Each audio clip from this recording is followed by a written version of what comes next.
Welcome back to another episode of the MX Endurance Podcast, where we look at everything that's been happening in the world of endurance sports. My name is Tim Ford, and I'm joined by the penultimate legend, the sexy shepherdess, the sexiest voice in triathlon himself, James Bell. Welcome back, mate. How you going?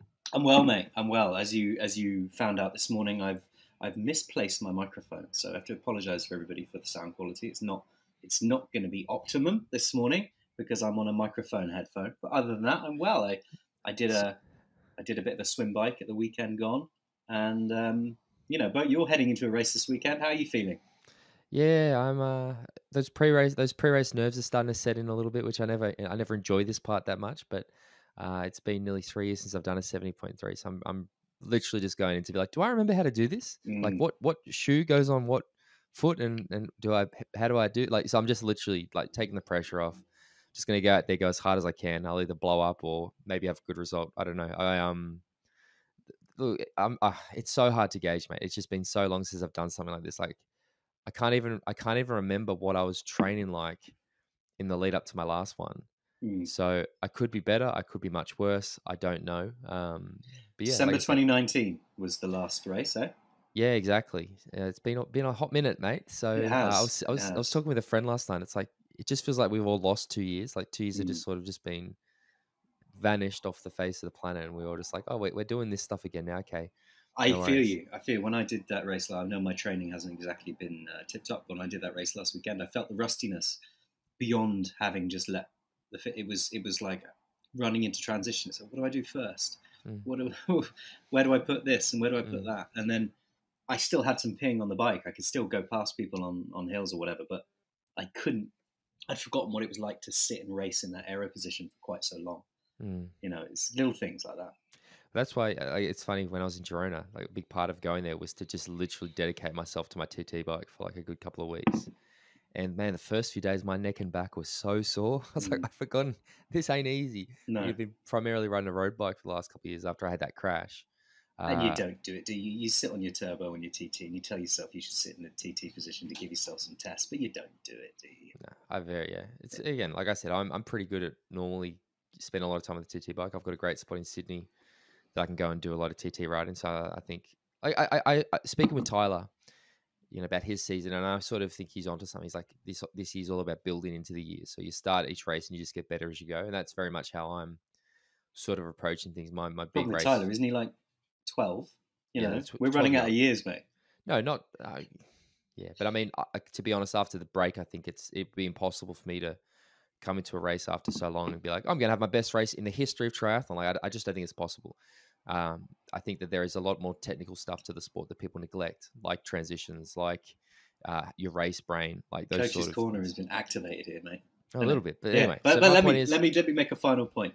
You may not think you're about to have the best race in the history of triathlon, but I believe, Tim Ford, I believe that you're about to have the best race in the history of triathlon, and I'm looking forward to seeing it, mate.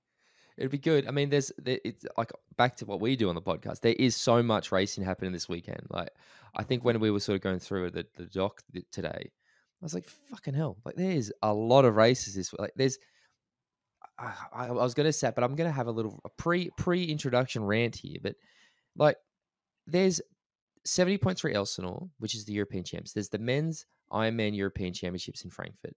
You've then got Ironman and 70.3 in Nice. You've got 70.3 Mont Tremblant, all with relatively strong profiles. And I'm like, why the fuck are they doing this?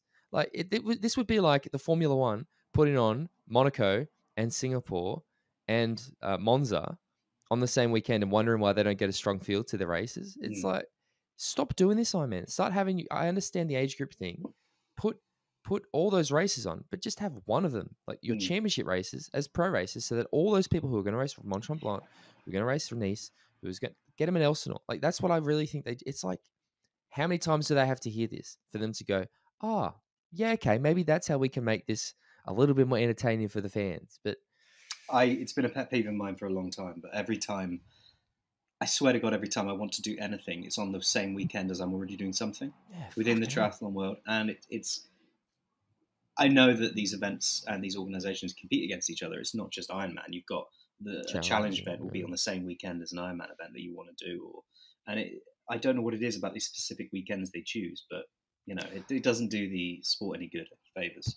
listeners and viewers playing along at home, what I'd ask you to do this week, as we're talking about who's racing this weekend, keep tally and work out or imagine what the race would look like if they were all racing each other. Because I think it'd be pretty fucking awesome, to be honest, because you've got names like Flora Duffy, Ellie Salthouse, Holly Lawrence in 70.3. You've got like Cam Worth, Joe Skipper, Chris Lefferman. Oh, sorry, not Lionel Chris. Sanders. Like Lionel, mate, it's honest to God for Paula Finlay. Like, if you put all of these names into one 70.3 and one Ironman, it'd be fire. It'd actually be like not Kona level, but two incredible races.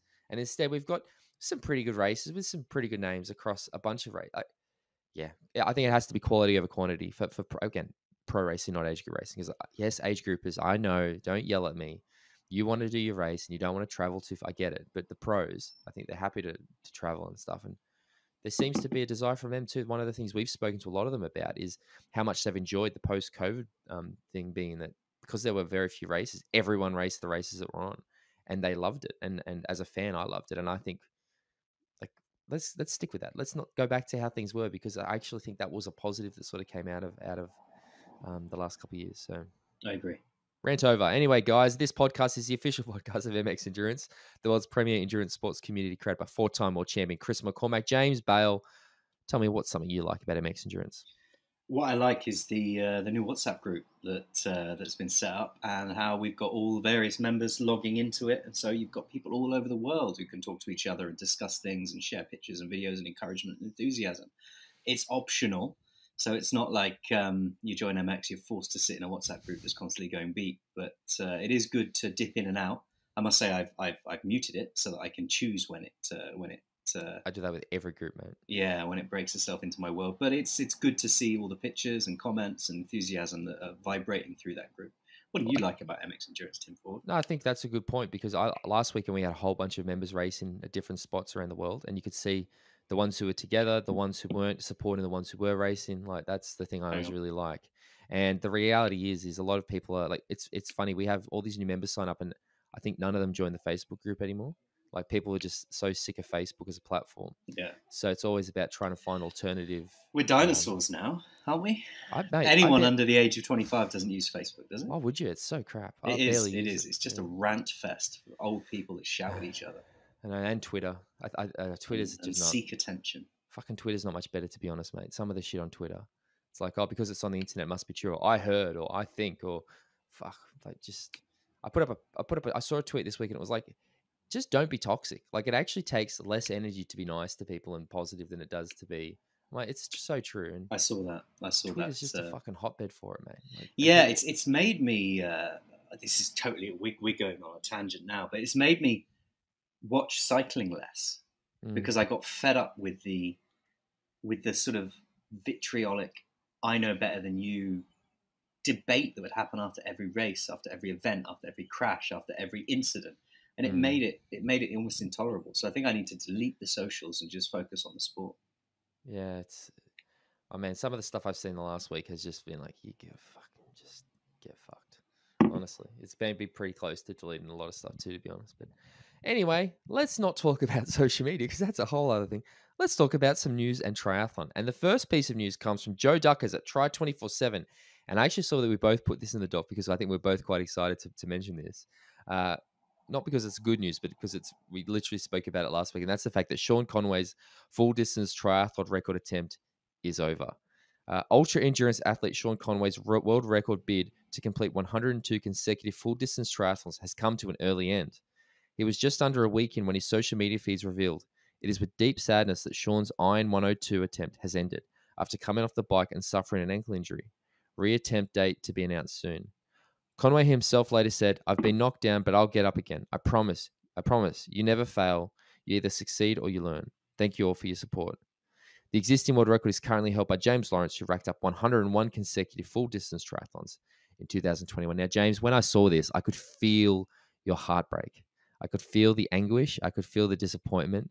I know how upset this makes you, mate. But so tell me about it. What are your thoughts about 7 races in, and he fell 100? What did he fall? 95 races short of the record. Yeah, I mean, firstly, I know how bad an ankle injury can be, so I feel for him on that front, because I'm currently going through it. And it can be derailing for some time because these things do take time to heal, especially when you're, our age and you do something to a joint like your ankle or your knee or your shoulder. It's rest up, mate, and best of recoveries. But am I excited? Am I not excited? But am I particularly interested in this attempt? No, I think we covered that last week. I'm not. And Liar. and look, I don't understand what people get from this. I saw somebody, I know we just had a go at Twitter and we had a go at vitriol and we had a go at people having a go at each other, but some guy was like, oh, brilliant, this means I don't have to hear about it anymore. And that's kind of where my head went, was just like, oh, it's true, actually. it's not going to be in my Twitter feed anymore. So rest up, mate, and recover. But, do when you do come back, consider your life choices. Do something else. Well, I think it seems to be a theme of these sort of record attempts. There's so many of them involve an injury. We know that when James Norris did his 50-50-50, one of the big controversies, I guess you could say, is that he did one of the marathons on the elliptical because he had an injury. And then I think when he did another one, he had a crash. And like, there's always, and he fell asleep on the bike or something, didn't he? He actually Something physically like that, fell yeah. asleep. Like, I mean, falling asleep on the bike is never a good option. No, it's probably not the place I'd choose to do it. Although I guess his TT position is comfortable. But it's almost like, yeah, when you push, like these things aren't meant to be done. So there's always going to be that inherent risk. And to hear it happen 7 days in, I don't know whether he got hit by a car. I don't actually know the details of it, but no, he just fell off his bike, I think. I mean, these things can happen, and in all seriousness, if he's going to do this, I hope he does get a chance to have a go at it without an injury or without illness, and so to really show what he can do. It doesn't enthrall me, but it may enthrall some. Here's a question then, and I'm just going to spitball this idea with you because we've seen the introduction of the arena games and these merging of, we saw Jan Frodeno's Ironman at home. Do you think you could see somebody do it, but to reduce the risk factor, they do the bike leg on the trainer? So they go out and they swim in the lake, then they jump on Zwift, they do 180 kilometers on Zwift, and then jump off and run a marathon. Do you think that would people consider that legit, or would they be like, nope, doesn't count? You've made something quite boring. More even more boring. Mate, it's one of my skills. It's one of the things I'm best at. So you shouldn't be too surprised by that. Yeah, I mean, that would be an even less interesting alternative. But yeah, I mean, you could do. I mean, imagine how fucking bored you'd be by the end of it. Jesus, I can actually think of nothing. I've ridden 200 kilometers on the trainer once in my life, and it was possibly the worst thing I've ever done. Yeah, ever. And the only way I did it was sat behind one of the paces in Waitopia on the flat one at like 40 something k an hour, and I just rode for 5 hours just holding onto this guy's wheel. You'd it's no good. You'd be partway through like the 8th or 9th one, and it would just dawn on you so heavily how little people gave a shit what you were doing. You've got to do another 90 odd. And I'd be like, "Hey, getting on, Tim? You, yeah. You know, no one cares about this, don't you? All right, good man." Why doesn't anybody care? It's not fair. Why won't anyone donate? All right, I could talk about that for ages. Let's move on. This one I got from Sarah Wasner-Flynn at Triathlete Magazine. That's 15 months after a heart attack, Tim O'Donnell qualifies for Kona. After a long road back from a serious heart attack while competing at Challenge Miami in March 2021, pro triathlete Tim O'Donnell finished third at the Ironman North American Championships in Des Moines, Iowa last weekend and sealed up his 11th career Kona slot. It wasn't pretty towards the end of the run, but I made it, O'Donnell, who's 40, posted. He also shared that after doctors discovered he has a genetic predisposition for increased arterial plaque and inflammation, he has been working with personalized performance system Inside Tracker to come up with the nutrition and lifestyle recommendations based on blood, DNA, and other data. Good on him, mate. I'm really pleased to see this. Yep. He's a really nice bloke, and to suffer a heart attack whilst competing in an Ironman, and then to finish that race because he just thought he had a little bit of chest pain, to then find out he'd had a heart attack, to go away, to put that right, to come back stronger, and to qualify for Kona at the age of 40. Yeah, that's what we're all about, isn't it? Fucking hell, if I was him, if I come second at Kona, I was 40 years old, I had a heart attack while racing, I'd be like, yeah, I'm done. That's me done. Thank you very much. I appreciate the well wishes, but I am done with this. And that's why I think it's so important that he's done this. Like it does show that, you know what, these things come up, and as long as you're smart and healthy and you seek the correct medical advice and responsible, that's a really good word. It's a lesson in the fact that it's not about it's not about just gritting it out for the sake of gritting it out. It's about going away, looking at what you can and can't do, getting appropriate medical advice, and taking the right steps to see whether you can or can't come back into the sport. We see this a lot in pro cycling. People just go, "Oh, he fell off the bike and shattered his leg, and then he carried on the race one-legged." It's like, well, that's not very clever, is it? No, that's pretty dumb.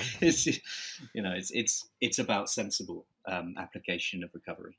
And again, I also think like Tim O'Donnell is. We all think of that 2019 Kona performance from Yarn because it was a masterclass. Tim O'Donnell was second place, man. He was like best of the rest, but man, he was good. Like Tim O'Donnell's a class act. He's a very, very good athlete. And yeah, like I want to see him race Kona because he's done so well there before. So it's good. It's really good. You put this one in, and I think this is interesting. I thought this. It's not particularly triathlon related, but I thought we'll make it triathlon related, mate. We can do it. I thought it was a bit of you never know what's going to happen when you throw your hat in the ring type story. Because Cadbury owner buys Cliff Bar for almost $3 billion. Triathlete Magazine Canada, Kevin McKinnon, put this on the website, so I borrowed it. Mondelez International, the company that owns Cadbury, Toblerone, Oreo, and Tang, will buy Cliff Bar for $2.9 billion. Cliff Bar got its start in 1990 when cyclist Gary Erickson finished a long bike ride and couldn't bring himself to eat another of the energy bars he had. He decided he wanted to create a better tasting bar with the nutritious, wholesome ingredients to sustain energy. Experimenting with different ingredients and recipes with his mother, he called the new creation Cliff Bar after his father, Clifford. And within a few years, the company's organic products were a hit with triathletes and cyclists alike. Organic and also vegan, which, covers a lot more bases in this world now because they're not adding milk powder to their bars for no fucking apparent reason. And I really like this story. I like the fact that he was in his kitchen with his mum trying to come up with an energy bar. And what is that? 32 years later, he sold it for $3 billion. Yeah, it's something, isn't it? Like, I mean, I'm a fan of Cliff Bar. I use Cliff Bar when I'm out riding. It's the crunchy peanut butter is my go-to. I get excited by the thought of suddenly getting Cadbury flavored and Toblerone flavored Cliff Bars. I hope this doesn't affect the quality. I don't want this quality to, because I love a Cliff Bar, but I'm also just really pleased it's not Nestle, because that would mean I wouldn't be able to eat them anymore. How come? What's wrong with Nestle? Oh, they're like the most evil company in the world, aren't they? Really? Yeah. I got lots of friends who work for Nestle. I'm going to have to give them a hard time. Oh, they kill babies and they destroy the Amazon. We're on a public podcast. Really? I think that. Allegedly. Allegedly. There we go, mate. As your lawyer, I can say that is approved. They allegedly. What isn't alleged, what is confirmed, is this the start of the first batch of 2022 Super League season athletes who've been announced by Super League. Now, this happened last week, and I don't know why we missed it, but we're going to talk about it this week. Again, Sarah Wasner-Flynn, Triathlete Magazine, put the summary up here, and I've added a few bits and pieces to it, but she said, Super League Triathlon revealed that pro triathletes Georgia Taylor-Brown, Beth Potter, Sian Rainsley, Kirsten Kasper will be among the competitors on the women's side in the 2022 Super League Championship Series, which begins in September. The men's field includes another who's who of triathlon, including Johnny Brownlee, Hayden Wild, Vincent Louis, Martin Van Riel, Tyler Mislachuk, and Morgan Pearson. The announcement comes on the heels of the announcement that fans can also buy in to control various aspects of the team, similar to fantasy triathlon. With the second round of athletes being set to announce in the coming weeks. Now, the Super League season is confirmed as September 4th, London, in the UK, James, if you didn't know that. Mm-hmm. September 11th, Munich in Germany. September 17th, Malibu in the USA. October 2nd, Toulouse in France. And then October 29th, a grand final that is yet to be announced where it is. So there's a bit of difference. There's a few changes this year to Super League Triathlon. But again, let's start by talking about the athletes announced, mate. What do you think about those names? I'm pleased to see these names because, the Arena Games didn't have quite as many recognizable names in it. Still good racing, still great to see.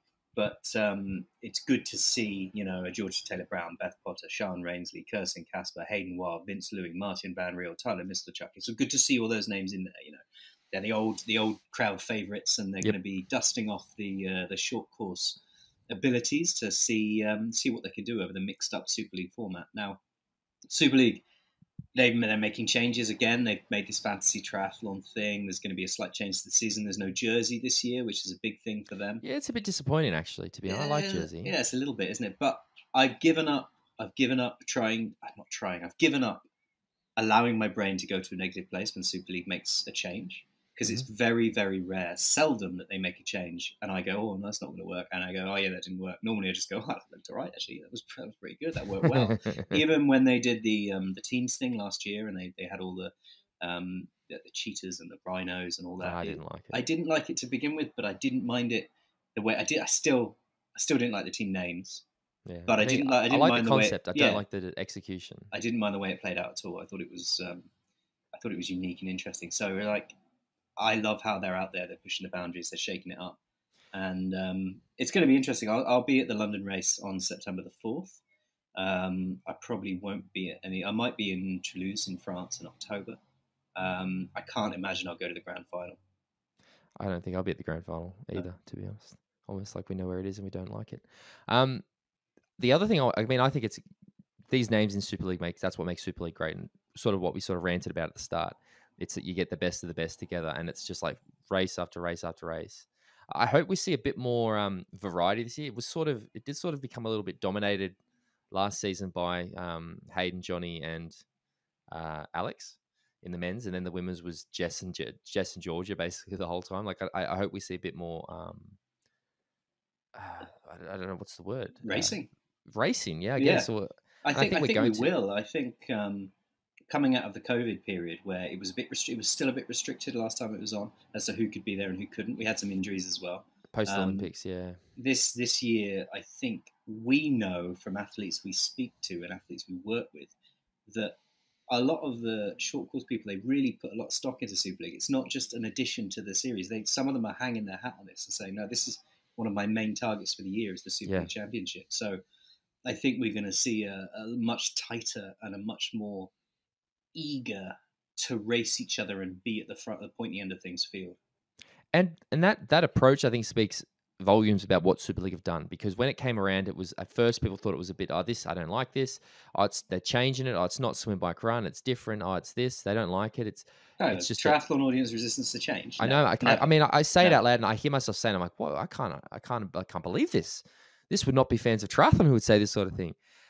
But over the last, what are we talking now? It's been 6-7 years of Super League triathlon. It's really it isn't trying to do world triathlon. 5 years. It's become its own thing, and I think it's not only become its own thing. It's become a thing that the athletes want to target, not necessarily because it's got the same gravitas as a world triathlon world championship, but because it is a very good opportunity for them to brand themselves, to get exposure, to have fun, to race hard, do something different, and get paid well. And I think it's good. The other touch on, because we've been praising Super League, I do want to talk to you a little bit about this. The team. What do they call it? The fan control. Yeah, have you looked into this? I have because it's not a fantasy team, mate. I've never in my life played fantasy sport. It's not fantasy sport.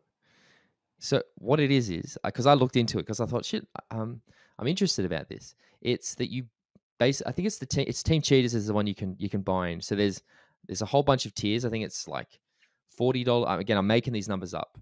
Some of the numbers, I know some of them. It's like $40 for a season, $60 for a season, $150 for a season, $5,500 for a season, $20,000 for a season, and I didn't make that last one up. $19,999, and it allows you to you vote. So they might say, who gets to take the short shoot, and then all the people who've paid for this subscription service vote, and then the athlete with the most votes wins.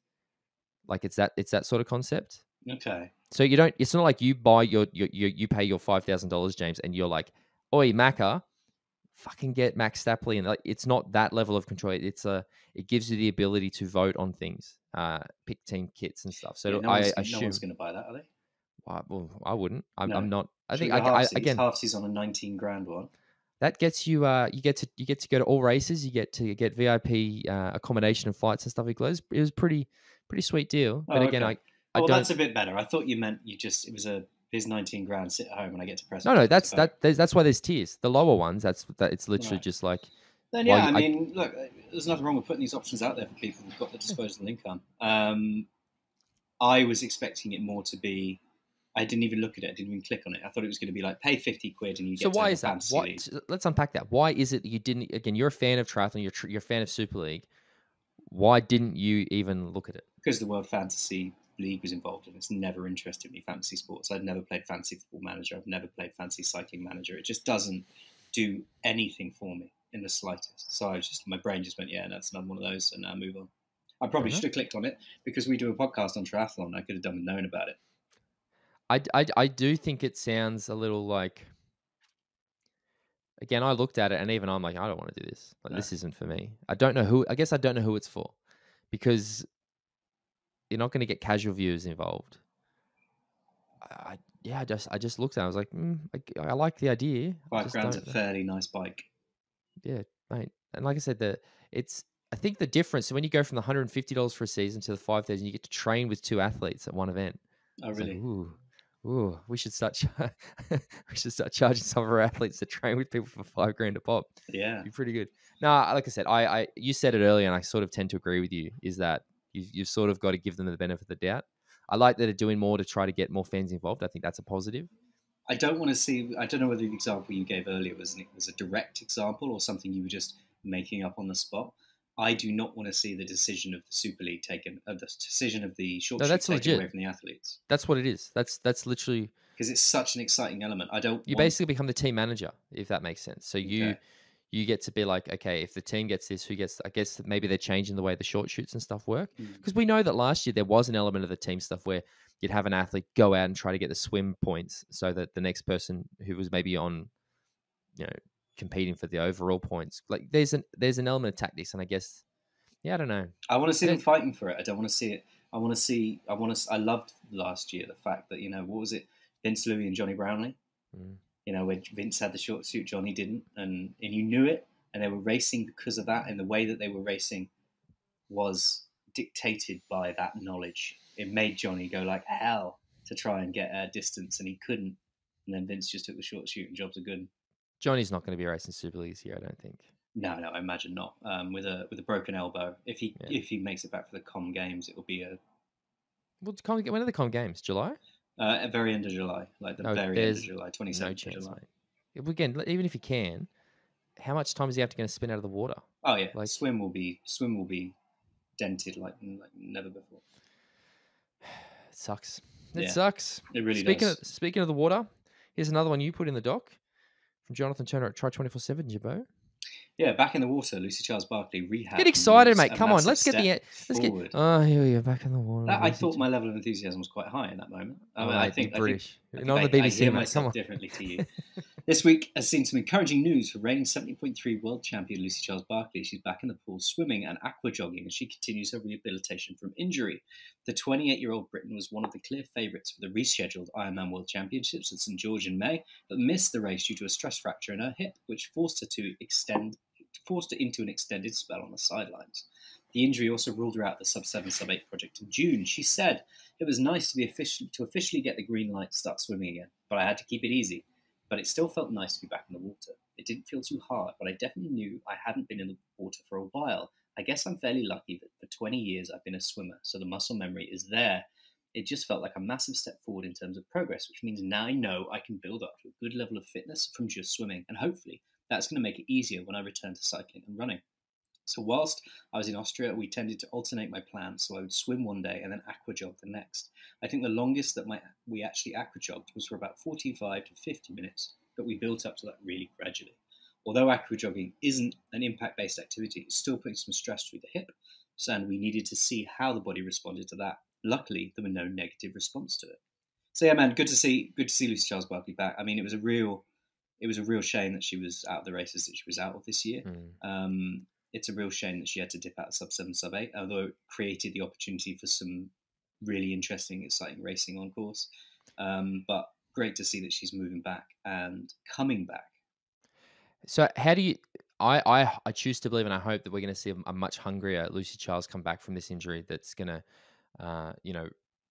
I feel like in some ways Lucy Charles has been robbed a little bit this year. And I understand that, as an athlete, part of your job is to get to the race, the start line, uninjured. But I really, and I've said it before, I really feel like this was going to be Lucy Charles' year. I think we would have seen her definitely compete with Danny for that win in St George, possibly win it. I think we would have seen her go under 8. I mean, based on what we saw the other women do in sub, we would have seen Lucy absolutely crush it as well. and then Kona. Like I really, I want to see her come back, and I want to see her have those performances because I find Lucy Charles such an exciting athlete to watch. And I said it 10 million times that 70.3 world title in St. George last year is one of the best performances I've seen. Mm. And I can't help but like, almost like when we've said with Jan, like what could have been, because I think, I honestly think Lucy is probably the most exciting female triathlete in the sport at the moment, with her and Laura Phillip. And as much as we've spoken about, I want to see Kat Matthews race Laura Phillip, and we want to see Danny involved. I really want to see. I'd love to see like that Danny Lucy race in Kona where maybe Lucy finally beats her. Like I think that would be, man, that'd be so good. Like just considering all the seconds and everything, and then chuck in a Laura Phillip to that, it would be pretty epic, mate. It So really would, yeah. So good to see she's coming back. I think we'll see her. I think this will add to the fire. it's a long injury, hey. Oh, She had a stress reaction. Is that right? It wasn't a confirmed fracture. It was I don't a know. reaction. I mean, that isn't. Ali Brownie had a stress reaction, didn't he? That's why I thought that was the same injury. Yeah, maybe. I don't know quite how deep the rabbit hole goes for Lucy on this one. Whether it was an actual. It must be bad, hey, because she's been out for months, mate. Like it's a long time now. But yeah, again, often the case when you get an injury, it forces athletes to change the way they do things, and they can come back better. They learn better habits. They learn to be more careful. They don't push that limit quite so much. So I think we could see. And again, Lucy's so young too. Like, Yeah. she's got a huge future ahead of her. And I think we'll probably. And as the article said, she's very fortunate in a sense that when you've got an injury like this, and you've got to take this much time off. If swimming's your bread and butter, that's a real blessing for a triathlete, because for someone like, I don't know, Sky Monch, Kat Matthews, if you have to take that much time out of the water, your swim's going to be blunted, whereas Lucy's swim will just come straight back. And the rest of it can build off that. The rest of it is more fitness than technique. Well, also then think about the fact that she can swim and she can't, but it's like all she can do is swim, and she's already that good. She get even better. Yeah, exactly. Yeah, again, awesome. We're huge Lucy Charles Barclay fans here, so excited to see her making progress and hopefully back racing soon. Do you reckon we'll see a race this year, or do you reckon it's a 2023 thing? I'm no doctor. I'm no. We know, mate. We know. You don't need. We don't need allegedly. We know. It's. I would suggest 2023 would be when we see her back racing. Yeah. I think we're almost in July now, and she's only just started aqua jogging and swimming. You know, there's a long way to go. There is. Oh well, we'll see. We'll see. Good luck, Lucy. We love to see it, mate. There's a lot of races happening this weekend. There's a lot of races happening over the weekend. There's actually too many races, as I said at the start. But we're going to start with the short course race. That is World Triathlon Championship Series. Montreal is on this weekend. Got this summary from John Levinson at Tri247. And it goes. The third in the calendar year round of the 2022 World Triathlon Series takes place this weekend with the World Triathlon Sprint and Relay Championships in Montreal.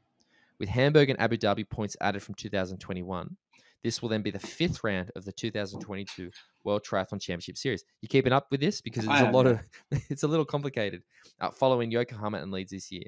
So there's multiple days of racing this weekend. So on Friday, we've got the World Triathlon Elite qualifications in both men and women, which is a super sprint distance. And we then have the Elite Repechage, which is also super sprint distance. So on Friday, the elite men and women's entries will be split across two starts, two qualifiers, and race distances across all events are 300 meters, 7.2 kilometers, 2 kilometers. And the first 10 finishes in each qualifier will progress directly into Saturday's final.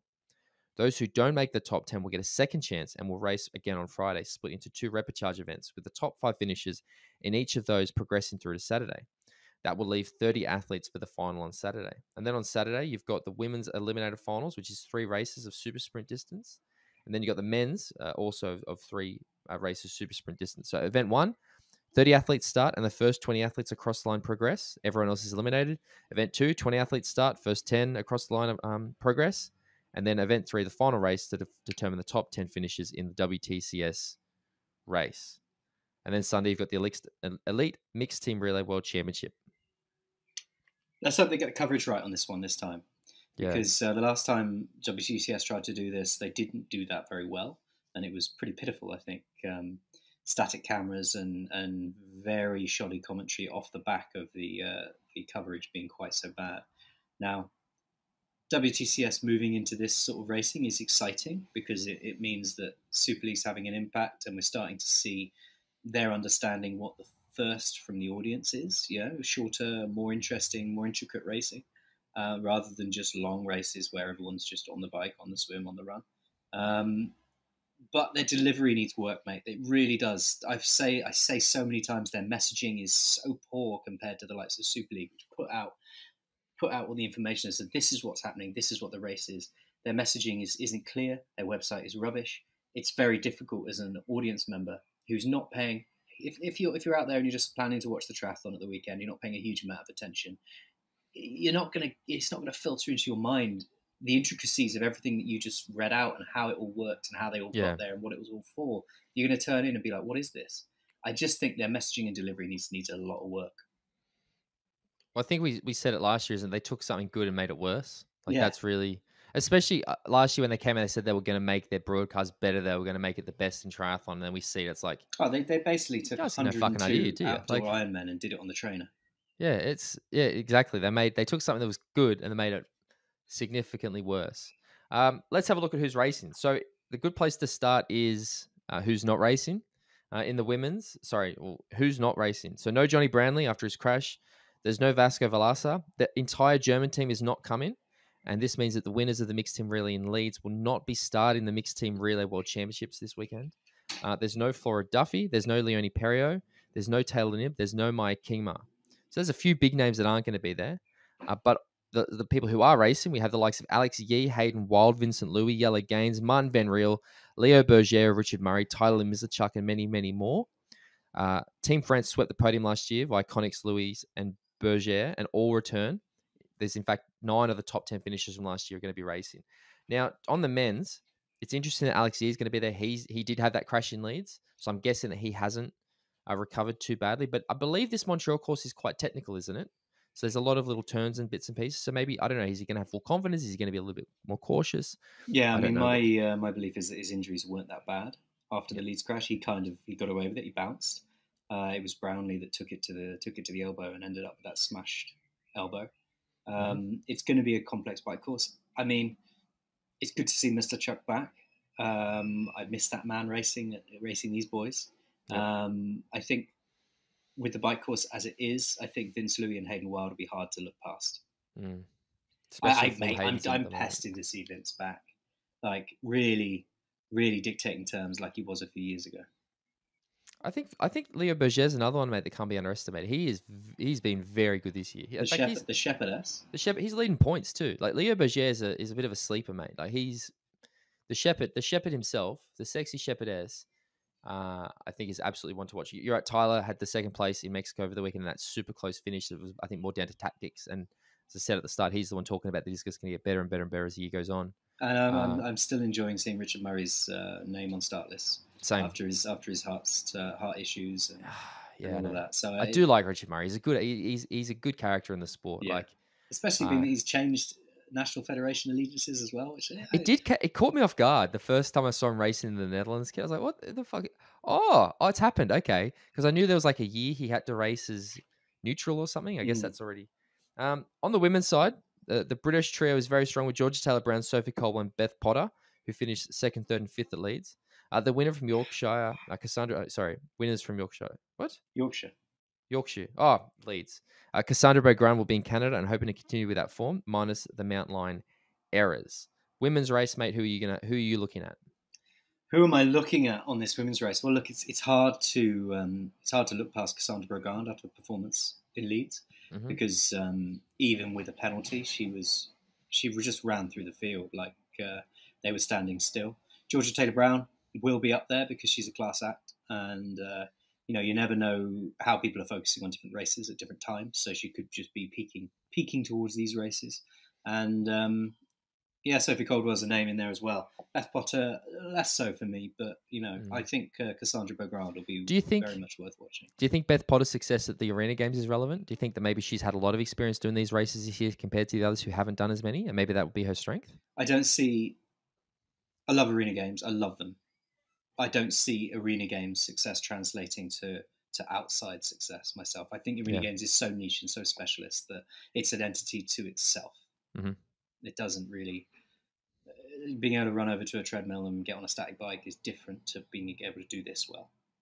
Taylor Spivey is another name that I think we have to talk about because she was on the podium here last year. It was Flora, Taylor, and Taylor. Mm. And no Flora and no Taylor. So Taylor Spivey, I think, is one that again, she's very, very good at this super short stuff. So Taylor Spivey is another one that I consider. But Cassandra Recron, mate, I've been saying this for a while now. I think she's red hot this year. Yeah. And same. she's going to be hard to beat. Same. And it's good to see, mate. It's good to see. Now, I know last week we struggled a little bit with the current rankings, trying to work out where we're. I just, again, their website is appalling. I know. So thank you to Try24/7 who've done the work for us. The current rankings are: in first place, Georgia Taylor Brown with 2,619 points. Second place, Flora Duffy, 2,326 points. Third place, Beth Potter, 1,634 points. Fourth place, Taylor Spivey, 1,632 points. Fifth place, Laura Lindemann, 1,621 points. In the men, Leo, the sexy shepherdess Berger, in first place, 2,769 points. Second place, Antonia Serrazioni, 2,325 points. Third place, Hayden the Falcon Wild, 2,254 points. Fourth place, Vasco Valasa, 1,846 points. And fifth place, Lassie Nygaard Presta, 1,832 points. So it's all happening, mate. I'm really looking forward to this race, actually. On the topic of Hayden Wild, I know we discussed it last time at length. I had a chat with him on the phone the other day. And mate, going back to the social media bullshit, people are off. He's been getting a lot of shit for that crash. Because of the crash? Yeah, like he did it intentionally, and like he was bringing people down. People make split-second decisions when racing, and sometimes racing incidents happen. And because someone has made a split-second decision that wasn't exactly the right decision to make in that moment. So back the fuck off, everybody. Yeah, fuck off. Hayden Wild doesn't have a bad bone in his body. Yeah, He's an absolute gentleman of the sport. And yeah, if anybody actually knew Hayden, he would never do anything intentionally to hurt anybody. So that's really disappointing to hear, actually. Yeah. But again, I'm not surprised to hear that. As soon as I saw that, I was like, oh, Hayden's going to cop it. This is going to be rough. And it's disappointing. Fucking hell, yeah. Social media, man. A crash can be the result of a bad decision. But it doesn't mean it's an intentional bad decision. It can just be moving the wrong direction at the wrong time in that split second. Now, exactly. Let's move on, though, because I don't want to keep going negative about social media this week. Now, I remember at the start, James, I asked our listeners to play along a little game. The game's about to start, where I want them to start keeping tally. You sound like the baddie from Saw. Game's about to start. What's his name? Jigsaw. Jigsaw, that's it. Yeah. I want to play a game with you. We have the Ironman 70.3 Mont Tremblant 2022 preview, thanks to John Levinson at Try24/7. Who is going to finish second? That might be the question you ask if you look at the previous winners list below. Mr. No Limits Lionel Sanders won this race 4 times back-to-back from 2015 to 2018 inclusive. He didn't race the last time the event was held in 2019. However, Sanders will only be number 2 because defending champion is Jackson Laundry, who has already beaten Lionel this year at Ironman 70.3 Oceanside in the best race of his life. Other top contenders will be Cody Beals off the back of a win 2 weeks ago at Ironman 70.3 Eagleman. Beals has beaten Sanders twice at this venue, though that was over double the distance in both 2018 and 2019. Eric Lagerstrom will have a podium thoughts, 7th at Ironman World Championships last year and recently won a skate from Alcatraz. In the women, or do you want to talk? Why don't we talk about the men first and we'll move on to the women? Yeah, it's an interesting field. With Jackson Laundry having beaten Lionel at Oceanside already this year, and Lionel not having raced this race the last time it was on in 2019. It's interesting to see what will happen. I can't see past Lionel Sanders for some reason. 7.3 especially. Exactly. He's a specialist over this distance, and I don't know. He's got momentum. I've got good feelings about Mr. Sanders at the moment. I think we're going to see some real good results from him across this year at events like this, going into the PTO races, Collins Cup, and then Kona. I think Mr. No Limits might actually have extended them out a little bit. No, I think you're onto something. I think Lionel is, like I said, he's so good at that 70.3 distance. Jackson Laundry, again, I often wonder, and again, Sean Green, who I know listens, and he's on me anytime we mention Canadians, like, what does Jackson have to do to start being picked as a favourite? Because he's had some big scalps the last couple of years, and we never pick him. We never consider him. We're never like what. And again, I think it is just sometimes we tend to gravitate towards those big name athletes like a Joe Skipper or a Lionel Sanders or a Jan Frodeno. And then you've got this Jackson who's just winning lots of races going, boys, what do I got to do? Maybe this is like maybe that Oceanside win will give him the confidence to really take it to Lionel and to, like, if it comes down to it, he'll be able to say, well, I beat Lionel on the run in Oceanside. Like I can maybe do it again here. So Yeah, absolutely. I think you're right. I think some of the names that we gravitate to because they are more of a personality. Not saying he hasn't got a personality, but they put themselves out there more as with the narrative around them and a narrative like Lon Sanders has got around him. So you gravitate to those in your head. But look, I wouldn't be shocked or surprised if Jackson Laundry took this race out. I wouldn't, because he's a class act and he's got that win at Oceanside in his locker, yeah, and he's the defending champion, which also gives you a bit of a spurt, doesn't it? exactly. Exactly. So let's talk about the women's race now. Will Flora Duffy race? That's perhaps the key question asked here. After COVID disrupted her plans to secure a 70.3 World Championship slot in Chattanooga, after an uncharacteristic 7th place at WTCS leads, Duffy told us post-race that she felt she needed to get back to some solid training after her second COVID interruption. And thus, it is no surprise at all to see that she's skipping Montreal this weekend, especially as it's a super sprint eliminator format. Seeking a Canadian victory will be Tamara Jewett, who's been close to second 2 weeks ago at 70.3 Eagleman. The PTO rankings have Jewett as the best runner in the sport, and she's recorded a 74-minute half marathon in both of her 70.3 races this year, which can make seemingly no chance deficits at T2, quite possibly for the current world number 18. So it really sort of is just those two names in the women, I guess. Number one, is Flora Duffy going to race? And if she races, can Tamara Jewett beat her? Do you think we'll see Flora Duffy race and try to get that 70.3 slot?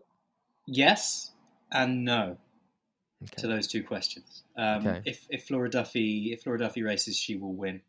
I agree. I hope she does win. I hope she does race because she's brilliant, and I'd love to see her get that 70.3 slot and put that in her back pocket. Tamara Jewett, don't get me wrong, she's a fantastic athlete on her day. She could dictate some terms, but I think Flora Duffy is just a firm favourite if she does turn up on the start line. If Flora Duffy gets the slot and goes to 70.3 Worlds, who can beat her? 70.3 distance on their day. Who can beat her? Emma Pallant. You think? Really? Yeah, I think on her day. And her name's escaping me and it's rubbish. I'm rubbish. Ashley Gentle. That's gentle. Ashley Gentle could beat her on a day. Taylor Knibb possibly if she's there. I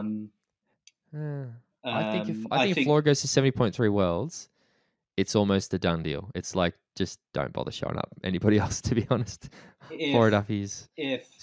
I think an athlete, given a maybe not this year, but given a few more years, an athlete like Maya Kinmark could give her a good go. Yeah, I definitely. I think Maya's going to, once Maya makes the switch to 70.3, I think she's going to be exceptional. I mean, she's already exceptional at the short course stuff, especially the way her runs progressed. I just think, Flora Duffy, that mountain biking experience. She's a multiple exterior world champion. St. George is a hilly course. It's technical.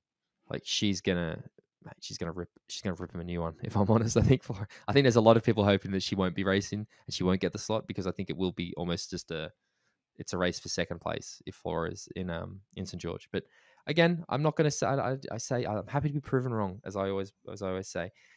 So that's what we got. So there's the first one, mate. And then we've got 10,000 other races that are happening in Europe this weekend. And I got this. Ironman were lucky enough or nice enough to put together a preview of all of their events across Europe for us that I got from Endurance Biz Sport. So Europe gears up for a big weekend of Ironman and Ironman 70.3 racing across 4 different countries. The stage is set for a bumper weekend of swim, bike, run racing across Europe this weekend, with 2 Ironman European Championship races in Frankfurt and Elsinore, as well as an Ironman and 70.3 event taking place in Nice and West Friesland. What the fuck is that? In Germany, a new male Ironman European champion will be crowned at the Ironman European Championships in Frankfurt. And in Denmark, men and women. Defending champion Patrick Nielsen will be back at the start line, looking to retain his title. The Swede won't have it easy with the likes of Nils Fromhold and Uber swimmer Josh Amberger looking to break the finish tape first. Bradley Weiss, who came second at Ironman South Africa back in April, will be looking to creep up the podium and add a European championship to his bow. There's also Rasmus Svenningsen, who's worth mentioning, who is trained by Dave Tilbury-Davis, who's a very, very good athlete. We know that he got injured, but he's definitely one to watch. And while the professional men battle for European glory and a piece of the prize purse, the professional women will be racing side by side in what also promises to be a thrilling encounter between local favourite Daniela Blumhall, continue her comeback after giving birth last year, and Susie Cheatham, who may be looking to make a statement ahead of this year's Ironman World Championships. Frankfurt, mate, what do you think? Yeah, big race, good race. Love this race. Incredibly hot often when they're racing there at this time of year, and it got some good names on here. Josh Amberger, Bradley Weiss, Daniela Blumhall, Susie Cheatham. It's not an interesting start list, but there's gonna be a narrative throughout this whole segment, isn't there, of how if it was all just combined into one big powerhouse of a race, it would be better. But I do like Frankfurt, mate. I've got a soft spot for that race and what it does in the calendar. I'd like to race it one day. I don't understand why it's always so close to Roth, if I'm honest, because Roth's next weekend. Yeah. And we know the start list at Roth. Why? We know why they. I know. We know why. It's not. Frankfurt lost this year, mate. Yeah, I know. It's not understanding why. It's more wishing that they just wouldn't do it. Wishing that they do it for the sake of the sport. But I reckon Rasmus Svensson's going to win this, mate. Do you think so? Yeah, I think he is a class athlete, and we're going to see big things from him. And I mean, he's just a powerhouse. And I think Daniela Blumhall's probably going to do it in the women because she was so good. She was so good in South Africa. So I mean, it's easy to say it is. Patrick Nielsen he had those problems in St. George where he didn't finish. So I don't know. He could be a little bit. But again, if he fires, he's a very good athlete too. But I know Frankfurt seems to have been a bit soft the last few years. Like it's not had that same firepower. Last time I got really excited about Frankfurt was 19? Frodo and Kingley. Yeah, giving it some. Yeah. That's why I'm looking forward to Roth, mate. Okay, the biggest race this weekend though, the one that everybody wants to pay attention to, the one that the world is going to stop for. Forget Montreal, forget Frankfurt. Forget Nice. It's all about Ironman European Championship 70.3 Elsinore in Denmark. Top triathletes across the male and female fields will be going head-to-head to become 70.3 champion and get a piece of the prize purse. Local favourite Daniel Beckergaard will be looking to take down Europe's defending champion George Goodwin, while the likes of Mickey Tagholt, Chris Lefferman and David McNamee will be hot on both their heels. With current female reigning champion Lucy Charles-Barclay out due to injury, a new 70.3 European champion will be crowned. After coming second last year, Holly Lawrence will be eyeing the top podium spot this year, but it won't be easy for her with the top field looking to do the same, featuring Brits like Emma Pallant-Brown, Ruth Astle, along with Ellie Salthouse, Anne Reichman, and Sarissa De Vries. I'm upset, mate. Where's Tim Ford on this? Why haven't they included me in this list? Unfortunately, they haven't put Tim Ford on that start list. I mean, you are on the start list, but you're not in the favourites category. I am much more excited by the women's race in this one than I am by the men's. The men's will be what it'll be. I think Daniel Beckergaard will take it out with relative ease compared to the rest. But on the women's side, Holly Lawrence, Ellie Salthouse, Emma Pallant-Brown, Ruth Astle. I mean, those are names that we all know and love, and it's going to be exciting. I know that you're sitting down with Ellie over the weekend, aren't you? Doing an interview for next weekend's show. We've lined that up. It's Holly Lawrence.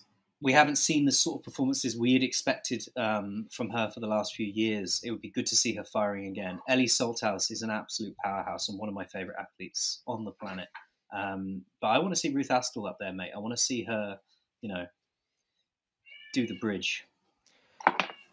Well, I know that you're right. We've seen Holly has sort of been like it's 6 years since she won the world title, and she's been up. She was up there, but we haven't seen her have that sort of the big performances I guess we're used to seeing. I know that she spent some time at altitude recently, so she's maybe taken us. I mean, I don't know if she often does, but I think that the fact that we're going to see Ellie versus Holly, which I think is probably the best rivalry in female triathlon at the moment. Yeah, agreed. We're going to see some fireworks hopefully, and I'm excited for that. You're right. I think the women's race is probably where my interest lies the most. What was it she said to her last time? That's karma, bitch. That's karma, bitch, and then she crashed in at the Collins Cup. And that was karma, wasn't it? And remember that swim between the two of them, mate, where they just literally side by side. Hey, I remember I was there. I was there on the start line.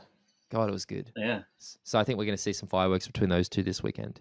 And man, I hope those two I'd love to see those two step up and start doing some Ironman racing too. I think they're such good athletes, both of them. So the most important question though is, what's your prediction for your own performance, Mr. Ford?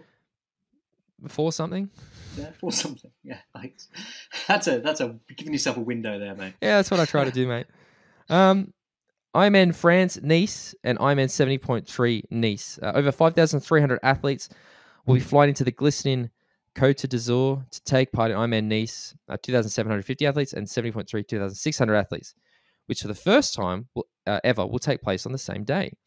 Ironman Nice will also have a strong professional battle as athletes using Nice's renowned tough bike hills to test their fitness as they prepare for what awaits later this year in Kona. The men's field will feature the likes of Rudy von Berg, Cam Worth, Joe Skipper, and local favourite Dylan Magnon. The women's professional field will feature the likes of Manon Garnett, who came third in European Champs Hamburg and will be looking to take the win on home turf. She'll be racing alongside Justine Mathieu, Sven Siethos, and Frederica Di Nicola. So the women's race, mate, I don't know much about, but the men's race has got some pretty big hitters in it. Yeah, it's a complete reversal on the previous one. The men's race interests me a lot more than this one. Rudy von Berg, Cam Worth, Joe Skipper. First Ironman, by the way. Yeah, for Rudy von Berg. Exactly. So I think we're going to see some interesting ones on this one. I love Nice. I love the bike course. I will always remember Gustav Iden and what he did at that 70.3 Worlds and the way he went up that hill and then went down that hill. Yep. And I was talking to a friend of mine over the weekend who had a friend who was racing in Nice, and they were messaging backwards and forwards, and he was saying he was hoping to get a 5:10, and I was like, mate, if you can get a 5:10, you can descend a bit faster and get a sub 5. So it's that sort of race, isn't it, where your ability to descend off that bike course can earn or lose you time. I think it's one of the most neglected aspects of this race is the ability to descend well. Like it is, totally. It is one of the most technical bike that you need to be able to handle one. I remember in 2019 when 70.3 Worlds were there, that was a lot of the conversation was, yeah, it's all good and well who can get up fast, but who can descend well. And that's what we saw Gustav was so good at. See, and that's where I would go past you, isn't it, on the descent? You'd put a bit of time into me on the ascent, and then I'd come ripping past you on the descent. I know, except you'd probably blow up your rear derailleur or something and come up with an excuse and have to go back. But I mean, Cam Worth, obviously, we know this guy can ride a bike and can run, and he swims all right. I can't look past Cam in this one. If he's there, Cam's always like, he's a bit like Smoke, where he's on a start list, but you don't know if he's actually going to do it. Yeah, or even if he's using it to race or just to train. But you're right. I think with the Cam Worth might not be the most renowned bike handler within pro cycling, but the fact that he's in the pro peloton, in my mind, puts him leagues above the best bike handler in triathlon. So I could see Cam Worth coming off that hill like a bat of hell and really gapping the field. I know Joe's been quite vocal about the fact that he's sort of not really right. He's going there for a swim bike, and then he's going to have his shoes, and if he's having a good day, he'll go do the run.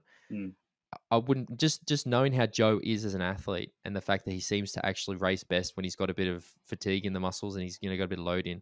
He's gone and done sub off a week's notice. He's then been in Font-Romeu doing training at altitude. I wouldn't be surprised if he came there and absolutely smashed the thing. Like he's doing it on a road bike with clip-ons as well, which people might joke about, but I think it's not a bad shout. And Joe's a pretty good bike rider too. So I think Joe's another one. Rider, isn't he? Yeah, pretty good. And then, he's only ridden the fastest 180 kilometers in history. But then Rudy von Berg's the unknown factor, mate. Rudy is such a good athlete. And I'm curious to see how he transitions across, because we've seen there's been some of those 70.3 specialists who go to the longer stuff and they're good. Like they're not the best, but they're not terrible. I have this feeling that Rudy von Berg is such a good athlete. And we're still just yet to see him reach that potential. He was third at 70.3 Worlds when it was here, with the likes of Ali and Gustav ahead of him. So we know that he knows this course. He's good on this course. And yeah, I'm very curious. That performance of Rudy von Berg is one of the ones Rudy von Berg and Flora Duffy are the performances I'm most curious to see this weekend, I think, to see where they're at. Yeah, and I just want to give a shout out to my mate's mate, Charles Derrien, who's going to be aiming for his sub 5 now, because aiming for 5:10, not good enough, mate. Either get sub 5 or fuck off home. Yeah, sub 5 will give it up, mate. Yeah, exactly. So, yeah. Get after Jimbo, it, what's next? Welcome to the Down Low on the PTO.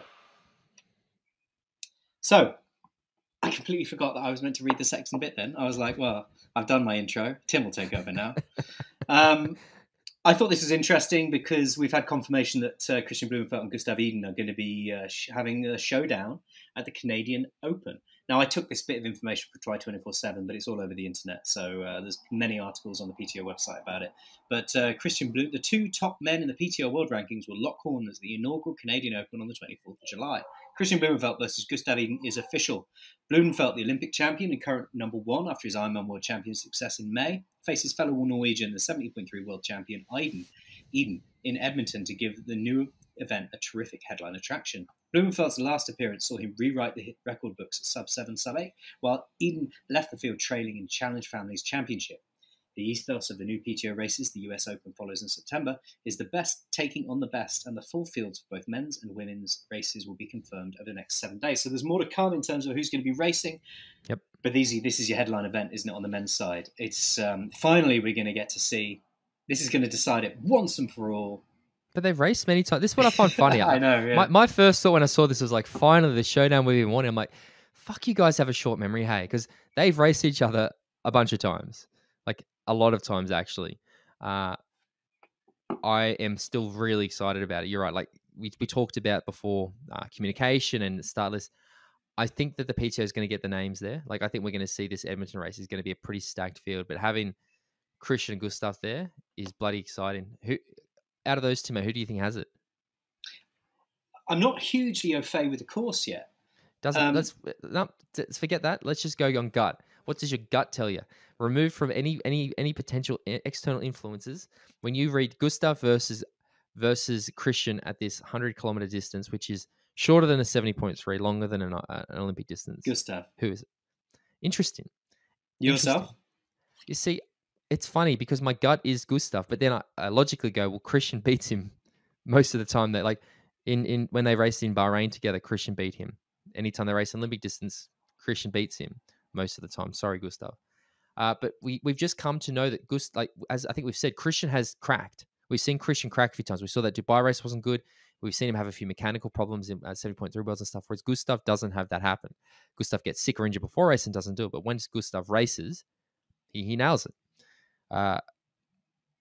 So again, I think my gut is to say Gustav, but then my head would say Christian. But yeah, it's that distance, isn't it? We know that Gustav is the king of 70.3, whereas Christian's much more versatile. So now I'm going to go with fuck. Go with Christian, just so we got something on it. All right, I'll go with Christian. Well, I am his second best friend. You're his third best friend, so it makes sense that I'd pick Christian over Gustav. There you go. But again, I think if that's their aim, if they're trying to get the biggest names together to race, it's a winning formula. And I think what we're going to see is that these races are going to start to get prioritized, and that's what I hope. Because again, if you were playing along this, as I said, you would have seen that if you put all those names together, and fuck it, chuck in Roth next weekend into one Ironman race, so you would have had Joe Skipper, Cam Worth, Rudy Von Berg, Sam Long, Patrick Lang, Jan Frodeno. It's a pretty good field. And then in the 70.3, you have Ellie Salthouse, Flora Duffy, Holly Lawrence, like Tamara Jewett. I think the races would have been pretty fire, to be honest. Absolutely. So, if you want it anyway, so that's that. Download the PTO done. Thank you for that, James Bell. Guys, if you enjoy this and you want to get access to more goodies and extra bits and pieces, head to mxendurance.com/podcast, where you can sign up for one of our podcast memberships. As James said at the start of the episode, we've now got a WhatsApp group. We've got the Discord, which is actually open to anybody. So if you want to join our Discord, just shoot us an email or a message on our socials. You get partner discounts, bonus monthly podcasts, plus extras we do occasionally. Supports the podcast, gets us to races like we're going to try to get to the Collins Cup later this year. We're going to try to get to Kona this year, do interviews and stuff like that. So if you want to help us do those sort of things, head to mxendurance.com/podcast. James, if they want to find out more, what do they do? If you want to find out more about MX Endurance, head to mxendurance.com or search MX Endurance on Facebook or at MX Endurance on Twitter or Instagram. If you want to follow me, I'm at bale.james85 on Instagram, or you can follow Tim at tford14 on Instagram. Jump onto iTunes, give the show a review. You can do it in the podcast app. Really helps the show out, and it's super easy. If you like what we're doing, tell a friend, help us grow. If you've got any suggestions, guests, comments, or criticism, send an email to podcast@mxendurance.com. I'm glad you finally noticed the sun, because that's been absolutely killing me all episode, because it's been like you're in a dark, dark room with this big light behind you. But James Bell, back to regular broadcasting next week. I'll be back in Australia. So I'll be back in standard studio as well. So we'll be everything will be a lot more normal next week, won't it? And yeah, we're going to try and do some interviews this weekend. I'm talking with Ellie. I want to try to get Ellie and Holly together. I think that'd be a good little chat. If I'm trying to make that happen, but we'll see what happens. All right, mate. Take care. Talk to you later. Bye. Thanks, guys. See you next week.